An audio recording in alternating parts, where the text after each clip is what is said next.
Bridget's faced with an impossible decision: follow Tristan's orders to abandon him or defy him and risk everything to save the Alpha.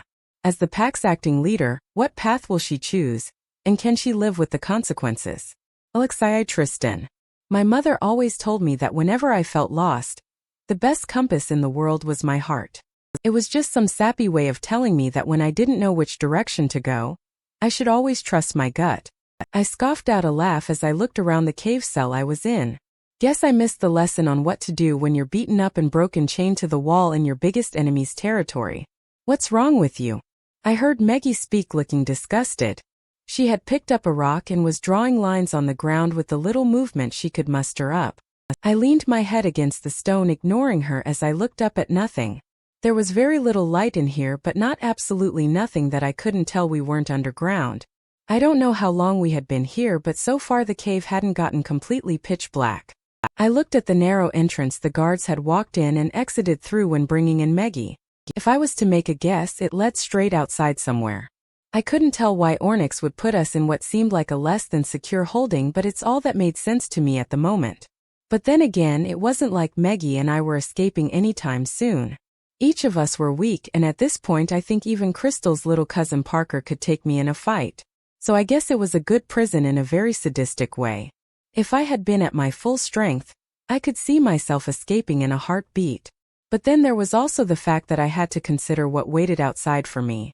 Maybe Ornyx had a whole army guarding this place. Either way, stumbling into the unknown was just as dangerous. You look like your mind is extra busy. 𝐼𝐸 spoke. I looked up and realized she was studying me. I watched the ceiling instead of looking at her. Maybe it is. I muttered. I heard her scoff. Don't. Whatever it is, don't. They'll catch you before you make it 2 feet. I lowered my head to see that she was still scrapping lines onto the ground. Where is he? I asked her. I saw her freeze. Her grip tightened on the rock. It had a sharp end from all the scraping, I guess. You want to meet His Highness? She asked sarcastically, but I couldn't help but pick up the tension in her voice. My chains made a clanging sound as I shifted to sit up. I had been on the ground for so long, everything hurt and felt stiff. Why bring me here if he didn't want to torture me? Why waste the opportunity now that he has me? I had been wondering about this the whole time. The war had been between the Shadow Pack and the Union, but everyone knew it was no secret that this had all begun with my grandfather and Lucien Van Cleef. And since then, the bad blood between Van Cleefs and Melroses ran deeper than with any other packs. Ornyx had a direct descendant of the Melrose clan in his grasp, and yet he hadn't come to rub it in my face how easy it had been to capture me. He sure had a lot to say over that video, but here I was right now and he hadn't even come to gloat. I didn't know whether to be offended or terrified of what he must have had planned. Don't you worry your pretty little head about that. He's probably just planning the perfect death.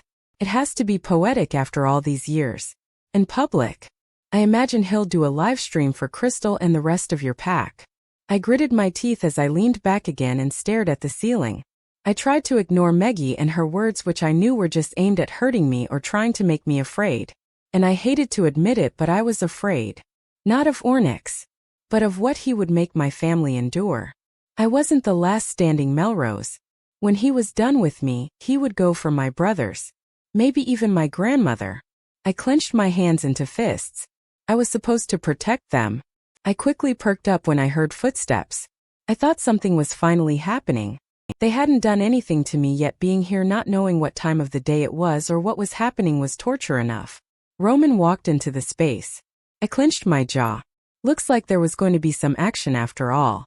Roman, to my surprise, simply gave me a brief glare before walking towards 𝐼𝐸. He had a glass of what looked like water in his hands as he knelt down before her. Hey, he spoke softly. I couldn't make out their facial expressions clearly, but I could tell 𝐼𝐸 was scowling at Roman. She glanced at the up he held distastefully. If you were going to bring me a bribe, maybe you should be offering something stronger. I heard Roman sigh. She was stubborn for sure. My lips were so dry I felt like I could peel them off. I knew she must have been in the same state. I don't know how long it had been, but neither of us had food or water. I went to him. Roman spoke in a low voice, obviously not wanting me to listen. But that was kind of impossible in this setting. I've begged for an audience for you. All you have to do is, does being a little bitch make you feel something, David? she asked calmly. I saw a slight smile on her face and couldn't help but snicker. Roman turned and shot me a deathly glare. I simply smiled and looked ahead. He turned back to Maggie. Will you stop being so stubborn? He hissed. You mean brave? She spat back. She was obviously as drained of energy as I was, yet she still put force behind her words. Something you will never be. Roman was quiet for a second. The next thing I heard was the sound of glass shattering. I looked up to see that Roman had stood up and was looking down at her. The glass of water a mess not too far away. I'm offering you a chance. If you beg for leniency, then maybe Ornyx will see reason. Then I can kiss his ass again and continue worshipping him, acting like he isn't pure evil. Maggie, Roman hissed. He looked around as if someone would hear them, but I was the only other person here. I'm not doing that. Maggie spoke stubbornly. I'd rather die with my dignity than go back on everything I've worked for. Roman let out a scoff. Everything you've worked for? Look where you are, Meg. Do you really feel accomplished? All your resistance friends are dead and you're next. Roman took in a deep breath. He got on one knee and looked her in the eyes. Just stop being so stupid and let me help. I could hear the plea in his voice as he stared at her. I'd rather die with honor. Maggie spoke in almost a whisper this time. Roman got up. He tugged on his hair in frustration. Goodness, Meg. You really think I can just sit here and watch you die? You really think Teresa can? Maggie, to my surprise, simply let out a laugh. Oh, Teresa, huh? Roman was so still he seemed frozen until he spoke again. She raised us to be her husband's family's little pets. Maggie spoke. She leaned forward as far as the chains would let her. The minute they're done with us, they just toss us away. She cares about you still even after what you did. He yelled at her. You could have been killed on the spot with the other resistance members, but she vouched for you. You should have killed me then, David. She spoke breezily. I would have died besides my real friends. Roman stared at her for a few seconds without saying anything. He then seemed to come back to his senses. I'm gonna leave now. Give you a bit more time to reconsider. He spoke. His eyes met mine briefly as he turned to leave. With how fast he pulled them away, it became very clear to me that I hadn't been in his mind at all when he had come here. This wasn't about us or our bad blood at all. David, Maggie called in a softer voice. Roman paused. He turned around slowly and I could see the hope in his eyes. When her voice cracked a little, she cleared it. When it does happen, the execution. She seemed to be fighting back tears. I watched as she swallowed hard. Make sure my family isn't there. I saw Roman's face drop instantly. Was he fighting back tears? He turned away quickly and walked off, leaving me wondering what kind of relationship I had been witnessing. 𝐿𝐥𝐲 this time when I shot up in bed, I could feel my heart racing. It was beating so quickly I felt like it would fail at any minute. I threw my legs out of bed and realized I was sweating like crazy. I quickly grabbed a robe and sunk down on the carpet. When I looked at the clock, it was 2 a.m. I sighed. Constant nights of insomnia and night terrors were only getting worse. I just wanted to call home, but for obvious security reasons my phone had been taken away and was being monitored by analysts in case Roman tried to call. I scoffed. As if he would. I made my way out of the room. Feeling closed off and alone was making me feel so much worse. But so was roaming around Tristan's home with him not here. I made my way to the kitchen. I hadn't been expecting to see anyone, so when I saw Joshua, my first instinct was to turn around and go to my room. I was constantly in a state of anxiety, worry, fatigue, and panic. And a Joshua showdown is among the last things I needed. He was sitting by the island nursing a beer bottle, which I'm sure Anita wouldn't approve of at all. I decided to just ignore him, hoping he would extend the same courtesy.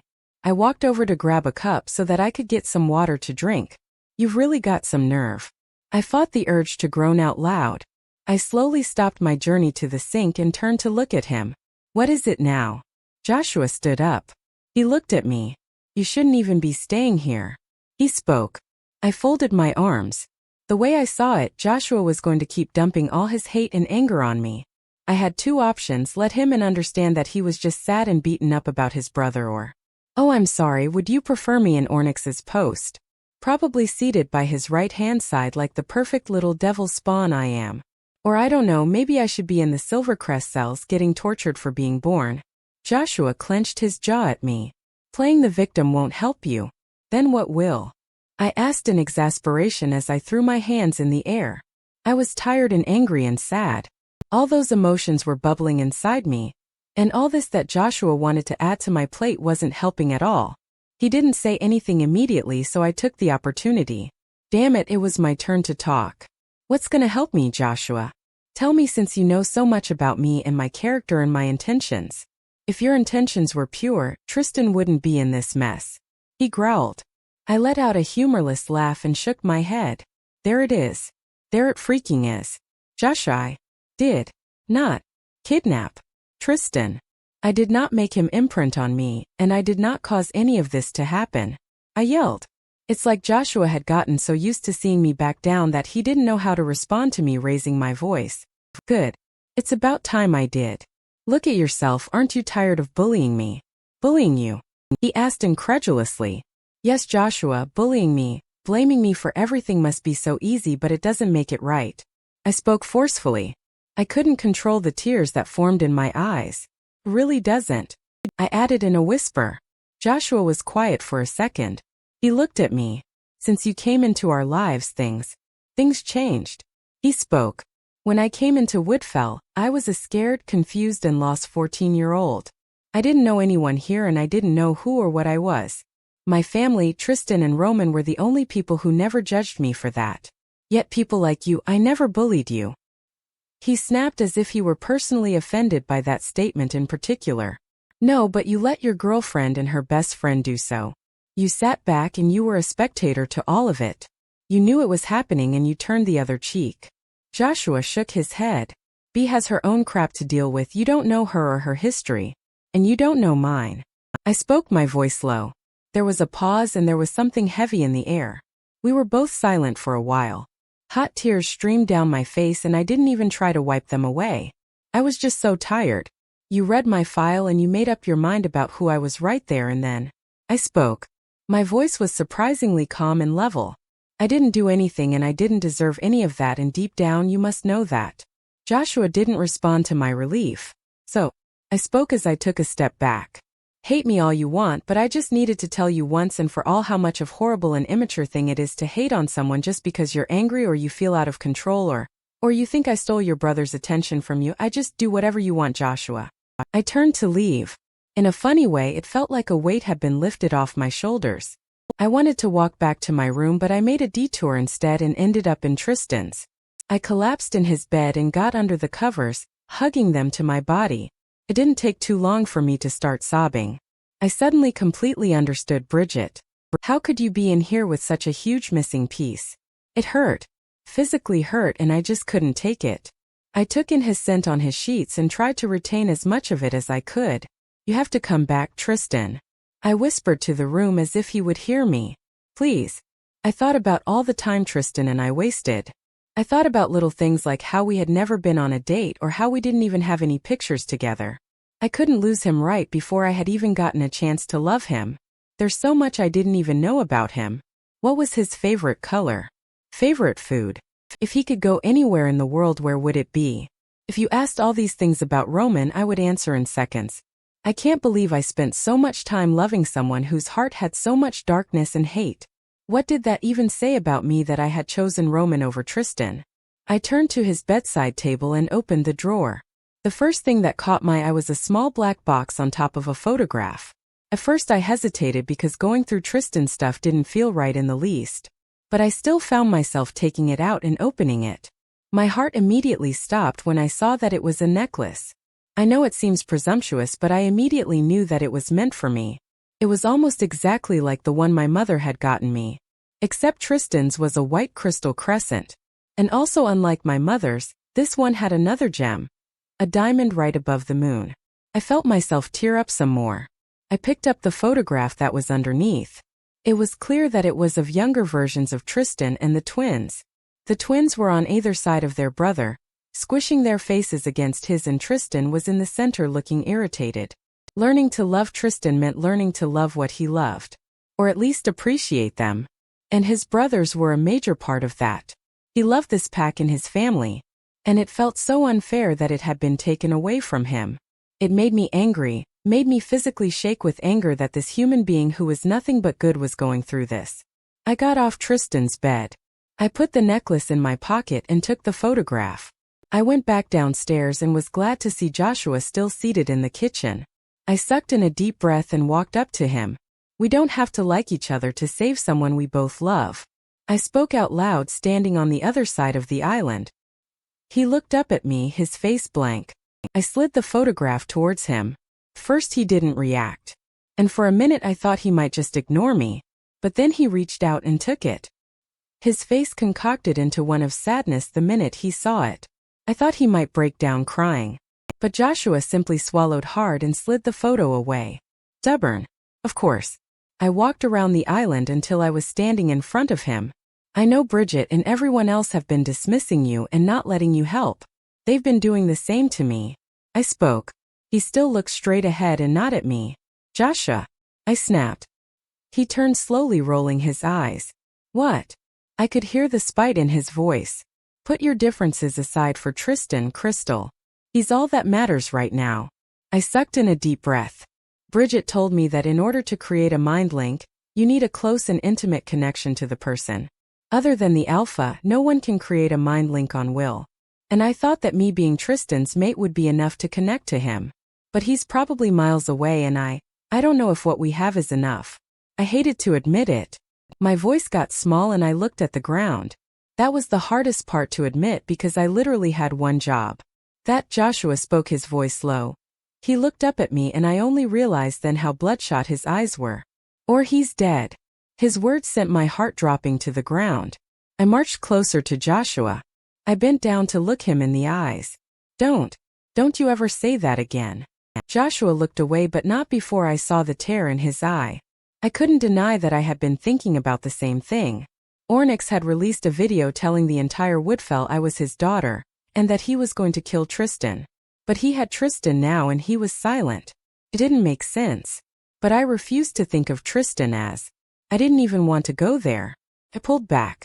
If you won't help me, I'm sure Mikey will. I told Joshua. He could stay in his mopey phase as long as he wanted. I was done with sitting around while Bridget and everyone weren't even sleeping as they searched for him. I turned to leave. Wait. I heard Joshua speak. I let out a sigh of relief. To be honest, this would work a lot better with him there. I turned around. What do you have in mind? He asked. Mikey. Joshua yelled. We both stood on either side of the bed of the sleeping teen. He shifted in bed. Go away, Josh. I looked at Mikey's bed, which was full of files and plans and stuff I really don't think he should have had. One file literally read confidential. He barely had any space to actually sleep. Mikey. Joshua yelled again, this time nudging him. Michael waved him off. Go away. Joshua sighed. In a swift motion, he pulled Mikey's pillow from under him. Mikey shot up looking ready to fight. You little heathen saw me. Crystal. Hey. He spoke. I waved awkwardly. Michael turned to look at his brother, then me. Then his brother again. Confusion set into his features, but then a smile grew. We're about to save tea, aren't we? I looked at Joshua. Now this is the attitude he should be having. Joshua looked back at me. Crystal has an idea. A few minutes later, we were on the floor of Tristan's room sitting cross-legged in a circle. I set down the photograph of Tristan and his brothers in the center of the room. I looked at the twins. Mikey frowned at the photo. Joshua looked indifferent and I knew he must have been hiding his real emotions. I've been trying to create a mind link with Tristan. I spoke. Mikey looked at me and I could tell he was expectant. It broke my heart to let him down. So far I've been unsuccessful. I spoke. Mikey looked dejected. But I realized that maybe my bond with Tristan might not be enough. I spoke. Even the second time saying it out loud hurt. I looked at the brothers. But I was thinking.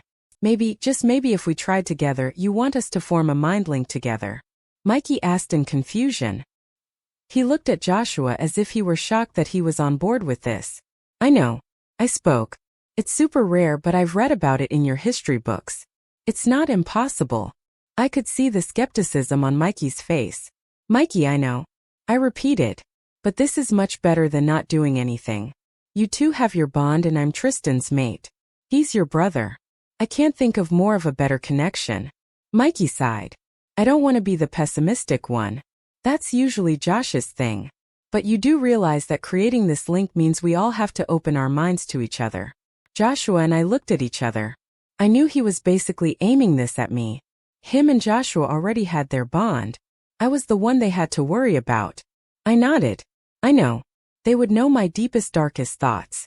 Everything that went on in my mind, all my secrets spilled. And I would know theirs. I looked at them both. But I'm willing to do whatever it takes. No matter how uncomfortable and embarrassing. Joshua sat up straight. Me too. He spoke with determination in his voice. Mikey looked at both of us. He then nodded. I'm in. I nodded at him and held out my hands to both of them. They took them. I could tell we were all nervous. If this didn't work, I didn't know what I would do. Just saying. Mikey spoke suddenly. If you see a memory of me peeing in a pool or two, I can explain. Mikey. Joshua groaned. Okay. Mikey spoke. Close your eyes. I instructed. They did so. Just think about him. Think about your love for him. And how desperate you are to find him. I spoke. We have to establish the link first. Joshua spoke. Crystal. You have to open your mind to us. He spoke. Just relax and offer everything up to us. Mikey spoke softly. It's gonna feel uncomfortable and invasive, especially coming from both of us, but you're gonna get through it. Just let it flow, let it happen. I nodded. I sucked in a deep breath and tried to get rid of all of the tension and just let go. For what felt like minutes, I tried to follow Mikey's instruction. I was starting to get frustrated when nothing was happening. And then it did. I felt like I had been jolted awake. Come back here. Tristan's gone and I feel so useless because I can't do anything about it. Of course they didn't want me to take over as alpha. I'm freaking useless. Tristan saw it. Everyone sees it. I was hit with so many emotions at once: anger, pain, sadness. I felt tears sliding down my cheek and I couldn't help but let out a cry of agony. Don't sever the link. Joshua instructed. I opened my eyes for a second and saw him wince. Just as I was receiving from them, I was giving. It felt like someone was poking my mind. They knew it all. They knew everything. My mom, my dad, Roman, my feelings for Tristan. I felt like they were seeing me at all stages of my life. The pain of my first heartbreak, getting shipped here, bonding with my father, Roman betraying me, Tristan getting abducted. Felt like 1,000 cuts. Mikey let out a loud groan and I heard him moan and whimper. Joshua sobbed. I felt myself start crying again when I was taken back to a younger Joshua and Mikey finding out their parents were dead. I felt like my heart would tear apart. No. I found myself yelling when a young Joshua tried to run to his father's room. The memories and feelings kept bouncing between us. It was so much. It was so intense. I was getting so tired I didn't know how long I could hold on. Okay. The bond is set. Mikey yelled. Think about focus on Tristan. With all this, I had almost forgotten why we were here. But I shifted my thoughts. I focused on him and him alone. The one person who looked at me like I could do no wrong. The person who always chose me no matter what. Crystal. I gasped. Tristan. 𝐿𝐸𝐧 Crystal. At first I was paralyzed for a second. Seeing him. Seeing his face, hearing his voice. Felt like a dream. A dream come true. Tristan. I breathed out as I sprinted over to him. He caught me right as I jumped into his hands. I opened my eyes alarmed. His arms were clearly around me but I couldn't feel anything. I pulled back and stared around at the black walls around us. It sent shock waves through me, reminding me of what this was. Mind spaces are crappy like that. Tristan explained when he saw my reaction. I can't feel you. I spoke, my voice cracked as I tried to hold his hand, but once again, the contact was made but otherwise. Nothing. Tristan rubbed his thumb over my hand. Physically, no. Mentally, yes. Otherwise we wouldn't be here. He looked at me as if he couldn't believe I was here. Heck, I couldn't believe I was here. I should have known you would find a way to reach me. He spoke with a proud smile. My heart was heavy and I was overwhelmed with emotions. I was relieved that I had finally succeeded. This proved that he wasn't dead. But was he on the brink of it? He looked horrible. His eyes were sunken, his skin looked gray. He looked weak. A far comparison to the strong Tristan I was used to. Believe it or not, it was a team effort. Tristan rose his brows at me. It's a long story, Josh, Mikey and I. We formed like a mind link and bonded, and now I'm here. Tristan shook his head like he didn't understand any of this. Well, he let out a humorless laugh. It took this long, but you finally followed that rule. Rule? I asked. Crystal needs to try to get along with my brothers. He reminded me. I frowned. The conditions we had come up with. It all seemed like a lifetime ago when we sat on that porch swing. Things were so different to what they were now. Tristan, where are you? We're gonna save you. I spoke as I moved closer and took his hands in mine, holding them to my chest. There was no feeling behind the action, but with the way he looked at me, you'd think I had offered him all the warmth in the world. How are my brothers? I shook my head in confusion. Mikey and Joshua are okay. But we need to know where you are, Tristan. Tristan sighed. He looked around the darkness that surrounded us. My mind isn't as strong as it should be. Otherwise, I promise you, we would be having this meeting in a better setting. He gave me a small smile. I frowned and walked towards him. Didn't he know just seeing him was enough for me? Tell me where you are, Tristan. We'll come get you. Tristan looked at me. He placed a hand on my cheek and smiled. It hurt so much that I couldn't feel him. I don't know, Crystal. And I've had a lot of time to think. I don't know if sending people in to retrieve me is a good idea. Your focus right now should be on taking down Ornyx. That's where the Union's efforts should be going. Not on a rescue mission. I stared at Tristan. At first I just shook my head, then I stood back. His hand dropping. Excuse me. Cries. Are you really asking me to give up on you? He sighed. This is not about me, it's bigger than me. It is about you. I yelled. Don't be upset. Tristan spoke, his voice surprisingly calm. You're not gonna start this martyr nonsense with me, Tristan. Not now. Not when everyone needs you back, not when I need you back. I looked at him desperately, hoping he would see that I wasn't playing one bit about this. The place we were in suddenly felt shaky. I looked around frantically. What's going on? Tristan sighed. The mind link is breaking. Wait, what? I asked, my voice panicky. Tristan frowned as he looked around as well. Mind links aren't easy to keep up at long distances. The fact that we've carried on this long is probably because you, Josh and Mikey are doing this together. I gripped Tristan. I don't want to go. I don't want to leave you. Tristan frowned. He placed his hand on my cheek. Who's the acting alpha? He asked. Bridget. I responded. Tristan looked shocked. Bridge. It didn't occur to me that the last time he saw her, she had been unconscious. Tristan shook himself out of it. Tell her to focus on taking Ornyx down. He spoke quickly as everything became even more shaky. Tell her she needs to cut off the head and everything will follow. Tell her to follow my father's plan. Not my mother's. Tristan, I spoke desperately. I don't even know where you are or if you're okay. I mean, have they hurt you? I didn't know if the Tristan I was seeing was the real him or just a subconscious form he had conjured up. I couldn't tell if he was bloody and beaten up or if he had any scars. Crystal, I need you to focus. He demanded, his alpha voice coming out. This is important. I felt my eyes water. I knew that. I knew people's lives were on the line. And I was hearing Tristan for the first time in a long time and looking past my selfish thoughts for once. I wanted to save him so badly. But he wanted to save everyone else. And I couldn't be so blind by my love for him that I didn't see the logic behind his words. I'll tell Bridget. I spoke hurriedly. But Tristan. Slowly, everything around us started disappearing. I looked at him as he started to fade away too. I'm not giving up on you. I whispered, and then he was gone. I opened her eyes. I was on the floor in Tristan's room. I heard a groan and turned to see Mikey clutching his head. Does anyone else feel like they've been hit across the head with a frying pan? I looked at Josh and saw that he was also wincing in pain as he sat up. They both looked the way I felt. My head was killing me. It felt like a throbbing and aching pain was consuming me. It's the bond. Joshua spoke. Took a lot out of us. He explained. But why didn't anything happen? Mikey asked, confused. Joshua looked at the ground just as perplexed. It hurt for me to think. But my hand went to my cheek.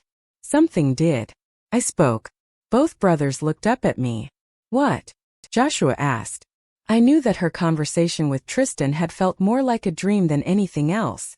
But I knew for a fact it hadn't been one. It had all been real. I looked at Mikey and Josh. I saw him, I spoke to him. It worked. Mikey looked shocked. Joshua looked deep in thought. Are you sure? He asked. Certain. I nodded firmly. This isn't something I would ever make up. Joshua got to his feet, a hand on his head. She must have been the only one he let in. He spoke. He looked at me. I was sure he looked offended even though he tried hard not to show it. What did he say? He asked gruffly. I thought back to my conversation with Tristan. He said, to not make him a priority. To not try to save him. How was I supposed to tell his brothers that? He told me I have to get a message to Bridget. What message? Mike asked. I swallowed before pushing myself to my feet. I'll tell you on the way, come on. Tristan. What did you just do? When I came to, I found Maggie staring right at me. The rock she kept scraping the ground with gripped in her hand. My hand found my head and I groaned slightly. I knew my mental state was probably on its way to deteriorating, but I'm quite sure Crystal just formed a mind link with me. Tristan. Maggie hissed at me. Could you not yell for a second? I groaned again as I leaned my head back. She narrowed her eyes at me. I'm right, aren't I? You just formed a mind link. She spoke impatiently. I shut my eyes as I tried to think of Crystal. It might have just been in my mind, but I still wanted the memory of her to linger forever. I heard footsteps. My eyes opened. I was expecting Roman again, but this time it was Teresa. 2 guards flanked her. She walked right up to me, only sparing a glance at Maggie, who looked away from her and at the ground. Teresa cocked her head to the side as she studied me. Ready to surrender, Alpha? She asked. I looked up at her, hoping she could see the pure hatred in my eyes. How someone like her had given birth to someone like Crystal was beyond me. I spat at her feet. It narrowly reached her shoe, but she didn't flinch. She simply placed a hand on her hip. Very well then. She stepped back and gestured to the guards. They both advanced on me. I tensed up and clenched the chains around my hands. The first one stopped right in front on me. I clenched my jaw. He was wearing the Van Cleef uniform and had a mask on. Weird Van Cleef soldiers called. The Punishers dressed like this. They were usually responsible for torturing whoever Ornyx wanted to feel pain. Just hearing about them had caused me numerous nightmares when I was younger. So now, looking up at one in the flesh, I wondered what Ornyx had in store for me. For some reason I knew he wouldn't kill me. Not this easily.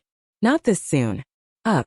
The sensation of the first guard's fist hitting me in the jaw sent my head slamming into the stone wall behind me. I barely had time to recover before the other stepped up and kicked me hard in the stomach. I felt like all the air had been knocked out of me as I hunched over and coughed out.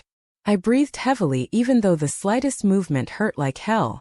When I looked up, I was seeing double. I saw Teresa crouched down in front of me. That's all you got. I spat out as I continued heaving. She shook her head and smirked. Oh baby, this was just a warm-up. We're gonna let Alpha Ornyx take care of the rest. I felt like my ability to process and keep up was lagging when she mentioned Ornyx. The minute it registered, I felt my chains being undone and I felt myself being hoisted up by either guard. Having been chained to the ground for so long, I almost forgot what it felt like to walk, and not to mention having nothing to eat the past few days, I had no energy to really use my legs, so for the most part I was being dragged. Teresa paused. She turned, but not to look at me. She stared at Maggie. Her hard look melted into a slightly soft one. She sucked in a deep breath. If you don't reconsider your actions and prepare an apology for Ornyx, you're next.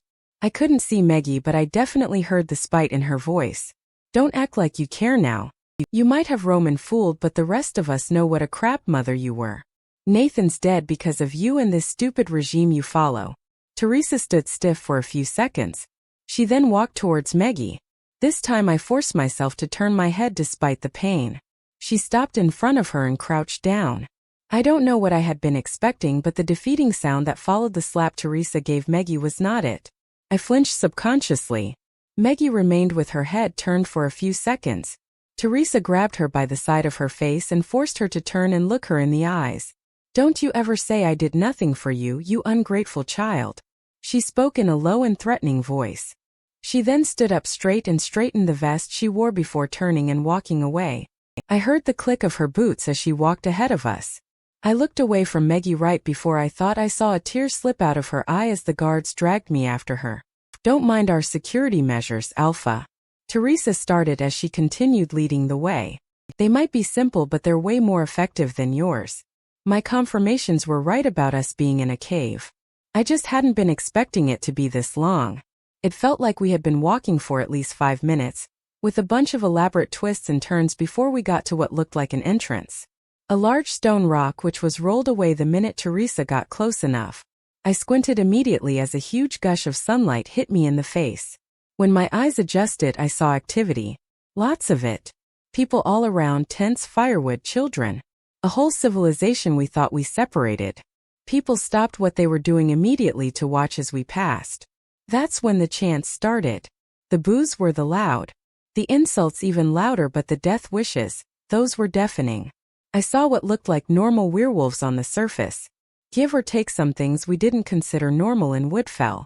You see, Ornyx and the Shadow Pack were people set in the old ways. So it showed in the simple way they dressed made it easier to shift. As well as their way of life. They believed in going by their primal urges. They still hunted in the wild and built fires. They knew about civilization and the modern way of doing things. Sure, they just preferred the ways of their forefathers. The ways that, according to them, made them stronger. I felt the first impact on my forehead and flinched. A throbbing pain remained, and I knew it must have been a rock that had hit me. Next was something wet on my leg. And from there it escalated as more and more stuff got chucked my way. Most of them were aimed at my face. I felt blood seep down my forehead into my eyes. The chanting got louder, and I became aware that more and more people were following.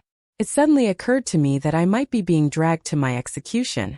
It wasn't surprising, I guess, but I hadn't been expecting it so soon. I thought about everyone back home, but then I forced the thoughts away. I didn't want my mind to go to anything negative. I didn't want to know that I might have failed in the one thing my mother had been training me for, destroying Ornyx and keeping the pack safe. Keeping our family safe. Suddenly silence fell upon us. Nothing was hitting my body anymore, and the guards had stopped. I felt my breathing slightly ease up, and I forced myself to lift my head up. I saw a great oak tree before me. Mounted up and carved into it was something no one would ever mistake, a throne. And atop it sat the one and only Ornyx Van Cliff. "What are you guys doing here?" Bridget asked as Mike, Joshua, and I walked into Tristan's office at HQ. "Sorry, Alpha," the secretary who had let us in spoke. "They said it was urgent." Bridget sighed before getting to her feet, wincing slightly. "It's okay, Natalia. Leave us." The woman nodded and retreated. Bridget turned her eyes on us. My eyes settled on something that wasn't too far from her desk, the wheelchair. I couldn't help but stare. If she had finally accepted the use of the chair, then things must be really bad. "I told all 3 of you to stay at the manor." Bridget snapped as she made her way around the table, flinching in obvious pain all the while. "Yeah, well, we didn't listen." "Shocker." Mike spoke as he walked up to her and pushed her chair behind her so that she could seat. I'm sure, like me, he could tell how much energy she was using just to remain upright. At first I thought Bridget wouldn't accept the aid. And it looked like she wouldn't for a few seconds too. But eventually she settled down. Bridget's eyes fixed on me. "Why do I feel like this is your doing?" she asked. "It's all our doing." Mike spoke quickly as he sat on the desk in front of her. "Trust us, Bridge, you're gonna want to hear us out." Joshua spoke as he stepped forward. Bridget sighed. "I have 8 of the most powerful alphas about to commence a meeting right here in a few minutes. This better be good. The alphas of the Union are here." Joshua asked, sounding hopeful. "Why weren't we invited to the meeting?" Bridget shifted in her seat. "You're not part of the war efforts." "I already told you that, Joshua." Joshua clenched his fists, obviously not happy about the decision. "Why not?" he argued. "We're as much of heirs to the throne. And T was way younger than both of us before he started taking responsibility in an actual war." Bridget looked like she wanted to be angry, but it looked to me like she didn't have the energy for even that. "Joshua, I'm not having this discussion with you again. Now if you don't have anything helpful to tell me, I'm going to ask Raphael to escort you all to the manor, and maybe this time I'll throw in a lock and key. How about that?" Roman wasn't under lock and key. He has been training his whole life for this crap, and your idea of protecting us is sheltering us," Joshua yelled. I flinched at his sharp voice. Okay, Joshua Melrose was definitely spiraling. Mikey got up and put his hands on Joshua's chest, pushing him back. Okay, man, maybe you need a little time out. And some glucose, maybe you need a cookie or... Joshua pushed his brother away. You know I'm right, he told Bridget, looking her in the eye. I frowned, suddenly regretting telling the twins about Tristan's message. Joshua had been an impulsive mess before, don't get me wrong, but he was more than erratic now. He was unstable. For what felt like minutes, Joshua and Bridget just stared at each other. Bridget then clenched her jaw. You might not like it, Joshua, but I'm your acting alpha. And I will not be disrespected. She spoke harshly. I looked at Joshua, who was still, breathing heavily. Leave my office. What? Now. But. Now, Joshua. The air grew tense. I had heard Tristan speak authoritatively before. This tone was much like that, and something told me the last thing Joshua would want was for Bridget to repeat herself. Josh, just go. Mikey spoke softly. I looked at Joshua. He was tense, his fists still clenched. Fine. He spat before turning to storm out the door, slamming it on the way. The minute he left, it felt like I could breathe again. But it seemed I was the only relieved one. Mikey looked at the closed door with a frown on his face while Bridget was silent, staring at it hard. She then snapped her head to me. Whatever you have to say it now, I do not have time to be wasted. She spoke as she turned the wheelchair and started rolling herself towards the desk. I opened my mouth at the same time as Mikey. We looked at each other as if having a mental debate on who should talk. Mikey just nodded at me. I nodded back. We talked to him. I sputtered out. Okay, maybe Mikey should have done the talking. I cleared my throat and turned to Bridget. Tristan. I clarified. We spoke to Tristan. I saw Bridget freeze. She then spun the chair around faster than I thought she was still capable of doing. What? Mikey stepped forward. We contacted T. He repeated, his words obviously carrying more weight than mine because Bridget's face softened. What? Her voice was doubtful now. Hopeful even. 𝐊𝐢𝐬𝐑𝐞𝐝. Mindlink. Mikey spoke. It was the most brilliant idea that Crystal had. We really should have thought about it sooner. Bridget looked like she was still trying to process everything. She lifted her hand. Wait. What do you mean you contacted him via Mindlink? How is that even possible? I let out a breath. I figured the reason I wasn't able to communicate with Tristan initially was because our bond wasn't strong enough. Admitting it to myself had been hard enough. Admitting it to Bridget was a whole other level of humiliation. So I figured maybe we needed to strengthen the bond. I explained. By putting together 3 people who are already connected to T in an intimate way. Mikey spoke. His brothers and his mate. There was no reason for this not to work. Bridget seemed dumbfounded by all this information. Like we had slapped her in the face with it all. She then seemed to shake herself out of it. And, you spoke to him. What did he say? She asked urgently. Mikey and I shared a look. I couldn't say it. I wouldn't. He said not to save him. Mikey spoke in a quiet voice. Bridget didn't respond. No, are you kidding me? No. Are you sure that's what he said? She was just still. So still she looked like a statue for a second with her pale skin, lifeless hair and dry lips. When she moved I thought I would get more emotion. Heck, I was hoping for it. God knows Bridget wasn't my favorite person in this world, but I had always imagined her fire and fearlessness. So I don't know, I thought, she of all people would be the one person to stand against Tristan's instructions. But no. She was silent for a while. I saw her gulp. Bridget, I would gladly die for my Alpha. Thompson gulped. As if she could read my mind, she straightened. Okay then. What? I hadn't realized how loud I was until the words left my mouth. She turned to me as if daring me to say something else. Well, unluckily for her, I had the time today. I stepped towards her. You're gonna listen to him. She blinked at me. Are you expecting me not to listen to direct orders from our Alpha? Yes. I yelled. This is Tristan, of course he's gonna tell us not to save him. I know Joshua and I were far from seeing eye to eye, but if he were still in here, he would have agreed 100. I looked at Bridget and could easily see that this could easily end with me getting kicked out of here like Joshua. I bit hard on the inside of my cheek and wondered how Tristan would have handled this situation. But then again, Tristan never really had to handle anything with Bridget. She always listened to him and respected him. That was far from her regard for me. I cleared my throat and stepped forward. I don't agree with you. Bridget's head snapped up. Her eyes fixed on me and narrowed. Well, that's too damn bad. I'm the alpha and I am choosing to respect Tristan's views. Now if that's it, I'll have you three escorted back to the manor. She rolled herself to the table and picked up a file. I looked at Mikey, who seemed dejected. He simply shrugged at me, but his face was clearly crestfallen. I could tell he had a lot on his chest too. But Joshua had already yelled enough for the both of them. I clenched my fists hard and tried to muster up my courage before marching up to the desk. Bridget slowly looked up at me. I held my ground, fighting the urge to back off. You are the alpha. I paused.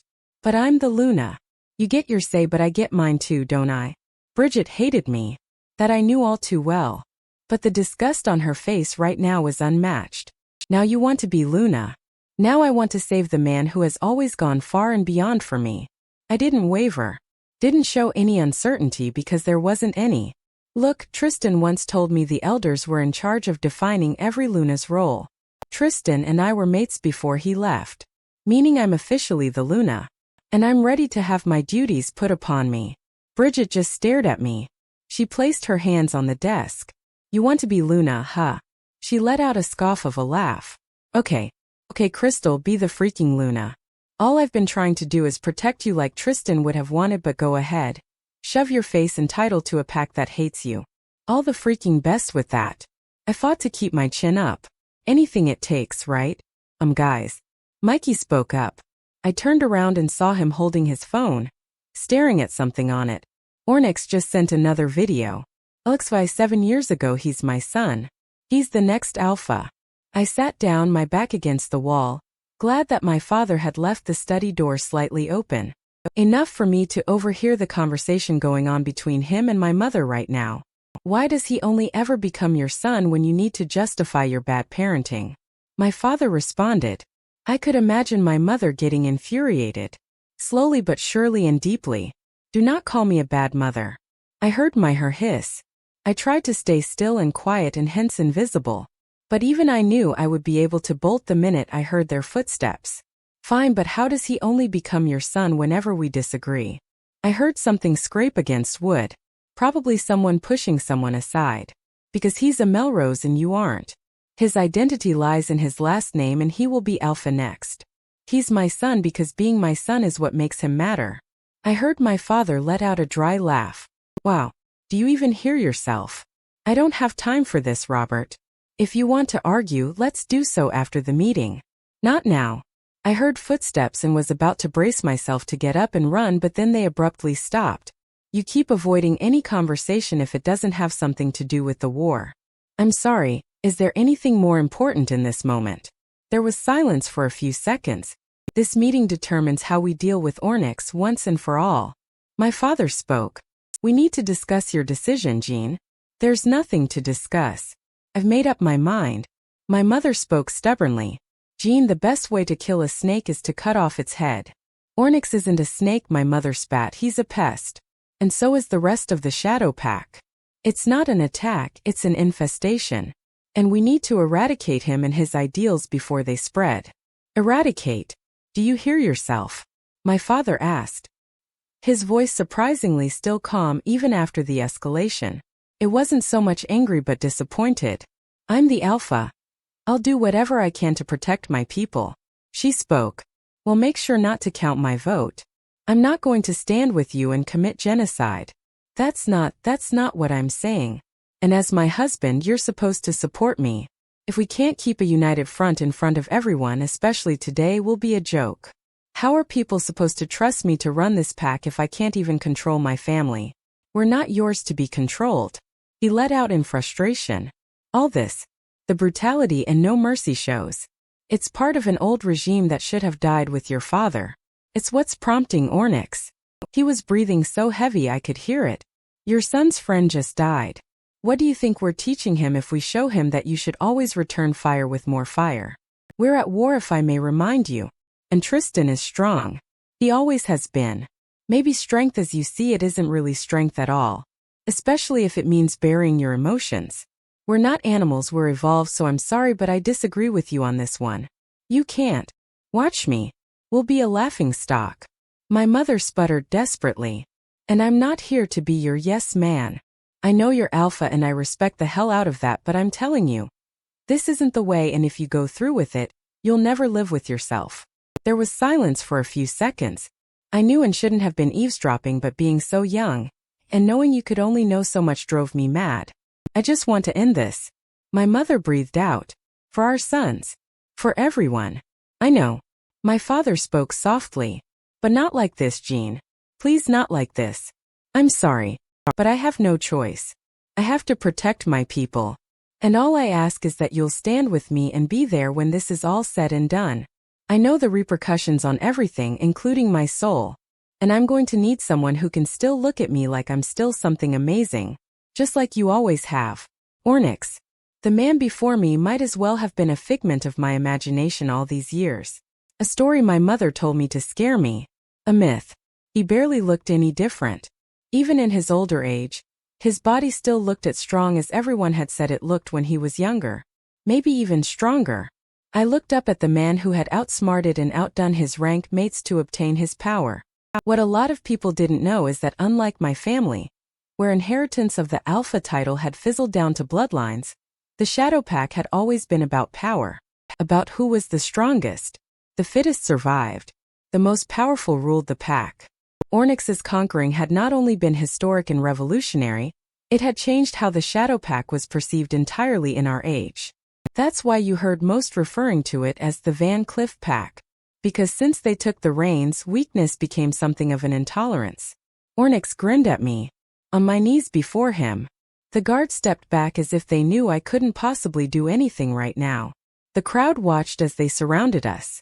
Teresa stood at the bottom of Ornyx's throne. A man and a woman beside her. And not too far from them, Roman, his hands tucked behind his back. Tristan Melrose. Ornyx rose.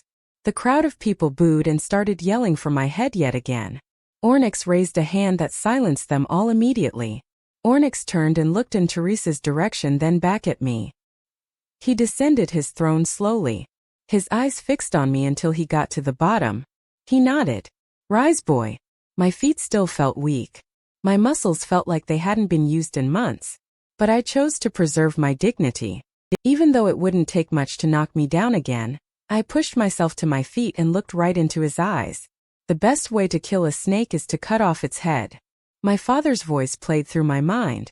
I looked at Ornyx, looking as strong as ever. As much of the snake he had always been. Werewolves didn't necessarily need weapons, but it would be stupid to neglect them, seeing as to how, unlike older times, we spent most of our time in human form. So it wasn't surprising to me when I saw the blade in a nearby soldier's hands. Almost 6 feet away, but something told me that even if I was lightning fast, I wouldn't be able to get to him, fight him for it, and turn around and strike Ornyx without getting trampled by his security or heck, him himself.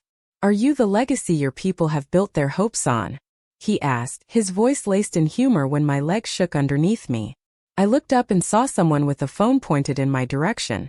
Were they recording this? Ornyx walked around me, my eyes refused to follow him. Only a coward would strike from behind, and I had studied Ornyx long enough to know that he was very intentional with his attacks. He wanted you to know it was him. Are you the boy my daughter chose? He seemed even more disgusted. I looked at Roman as he stiffened at that statement. I suddenly felt a force on my back, and I felt forward, landing hard on my knees and hands. I heard a chuckle and Ornyx came up in front of me. His boots all I could see. I looked up at him, hoping he could see all the hate I had for him in that look alone. Pathetic. He spoke. Even your mother was a better opponent. I gritted my teeth. One strike and the snake was down. I let out a growl and mustered all the strength I could. I pulled back my arm and punched Ornyx straight in the face. I barely had the chance to go in for another hit when I felt myself being held back. I looked up at Ornyx. He was smiling even though there was blood coming out of a small cut on his lip. He took out a handkerchief from his pocket and dabbed on it. That was cute. Maybe you have your mother's fighting spirit after all. He walked back to his throne but didn't sit down. My people. He called out, raising his hands. Did I not promise you redemption? There were cheers that erupted suddenly as fervor built up in the crowd. Did I not promise that we would rise from the ashes the werewolf union thought they had buried us under? There were louder cheers. Ornyx rose his hand and everyone was suddenly quiet again. Just like puppets. He turned to me. You know what you and your family did, Tristan Melrose. For years I have been biding my time, but now I want everything back that you and the Union took from me and my people. A few people hooped. Nothing was taken from you, you fucking tyrant. You're a mad radical whose ideals were going to destroy and poison this world. I spat out. Ornyx simply grinned. Spoken by someone who has truly been brainwashed by humans and oppression. We are the superior species. We shouldn't be hiding. We shouldn't be a myth. Humans mock us when they should respect and fear us. And when I take control, that's exactly what will happen. The guards were still holding me back. I looked up at Ornyx and gritted my teeth. You will never control anything. And who's going to stop me, you? The joke of an alpha who couldn't even pick out the spies I sent into your domain. He scoffed. He walked around addressing his people. See how they don't even consider us. None of them do and none of them ever will. They underestimate this pack and our power. Yeah, a bunch of them yelled. They left us to rot and die out, but we proved them wrong, didn't we? We proved that the Shadow Pack will always be mightier, stronger, powerful. Cheers erupted. I watched as Ornyx reveled in it. They worshipped him. He turned to me. He lifted his hand again, demanding silence. His eyes settled on me. Now don't think of me as a heartless man, boy. You are still alive after all. That's called mercy. I glared up at him. I knew Ornyx wouldn't kill me then and there. He wanted to make a show out of it, a spectacle. He wanted everyone to see. That's probably why he was recording. He walked up to me. I've humiliated you enough, haven't I? He asked, feigning kindness. 𝐿𝐷𝐷𝐿. If only you had returned the favor to me and my people. Fury burnt within me. I wanted to get up. I wanted to show him the mercy he had exacted on so many of my own. On my parents and my people. I just needed the strength. I'm giving you a chance, Alpha Tristan. He spoke my title mockingly. Surrender. Your pack and your territory. And I will show mercy towards you and your people. You shall graciously be incorporated into my new regime. My eyes burned with anger. Just cut the head off the snake. Cut the head off the snake and this will be over. But even I knew that between the wolfsbane and not having any food or water for days, I wasn't going to put up much of a fight. I would be down in seconds. I felt so useless. So weak. I was supposed to save my people. But look at me. I was able to lift my head, though. And I made sure Ornyx was looking into my eyes when I spoke my next words, fuck you. I spat at his feet. A few gasps of outrage escaped the crowd. Ornyx stood still. He then nodded slowly. Very well, boy.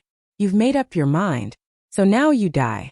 He spoke the words so simply, like it was an everyday order. He then turned to the person recording and looked into the camera. Silvercrest Pack, your alpha has failed you. But I am a fair man. So I'll give you one more chance. Whoever is bearing the title of alpha right now, I give you the same offer. Surrender and I will show mercy. Don't and prepare to be a myth. You have until midnight. The recording was cut. He gestured to Roman. Roman, who looked a bit taken aback, nodded and stepped forward.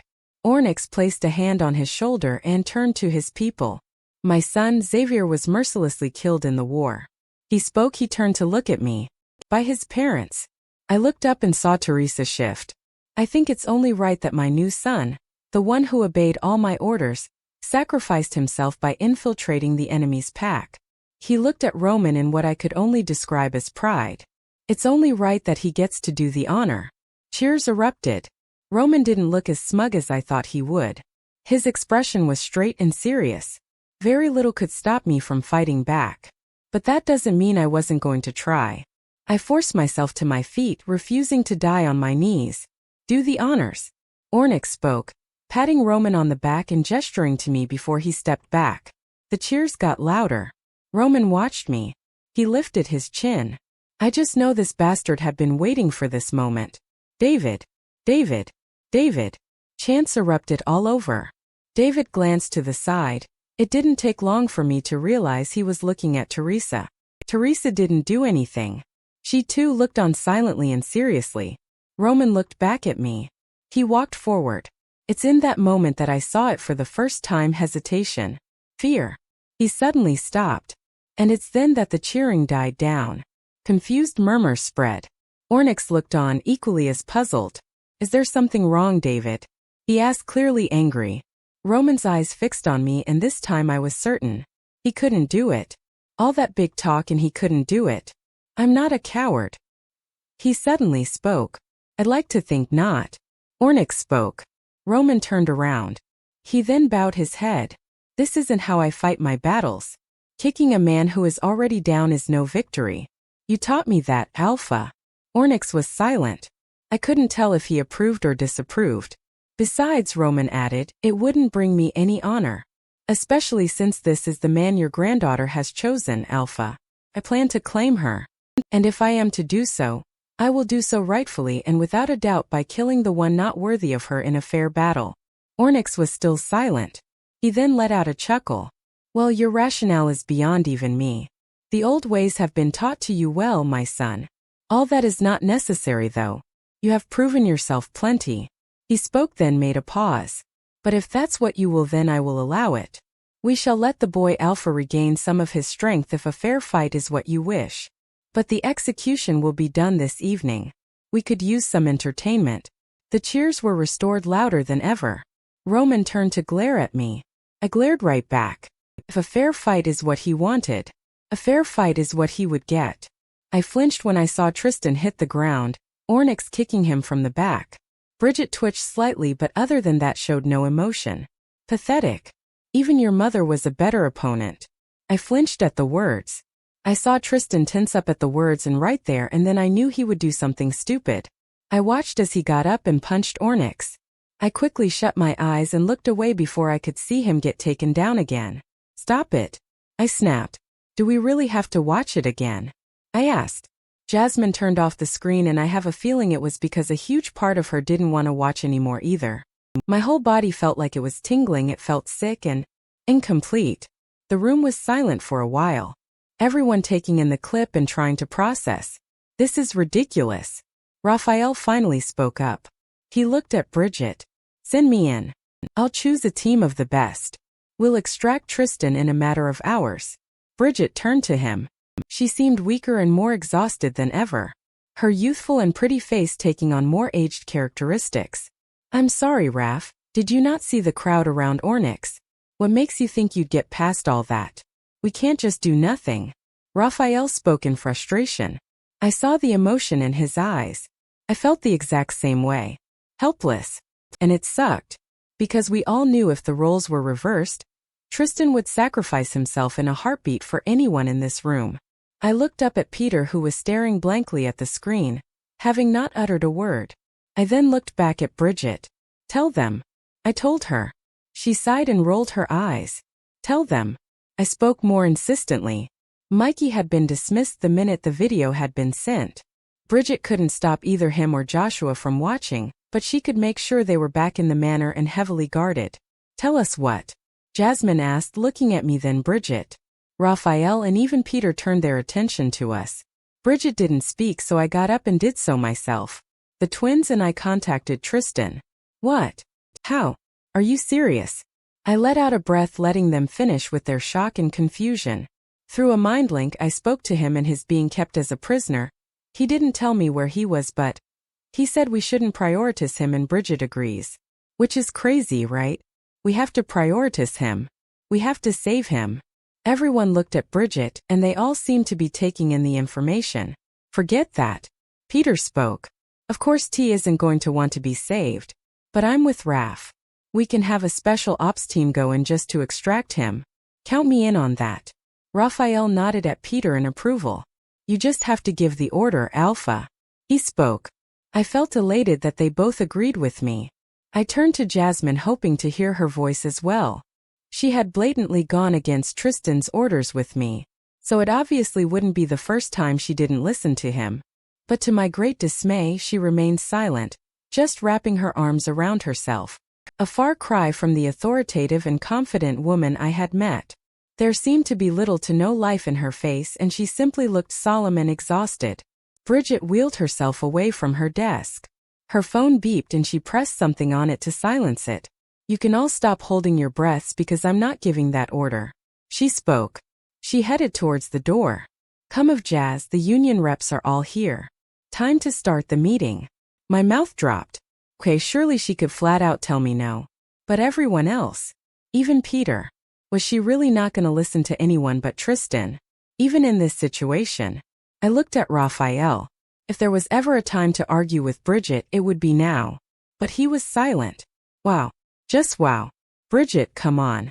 I yelled as I hurried after her and Jasmine, placing myself in front of the door, blocking the only exit point.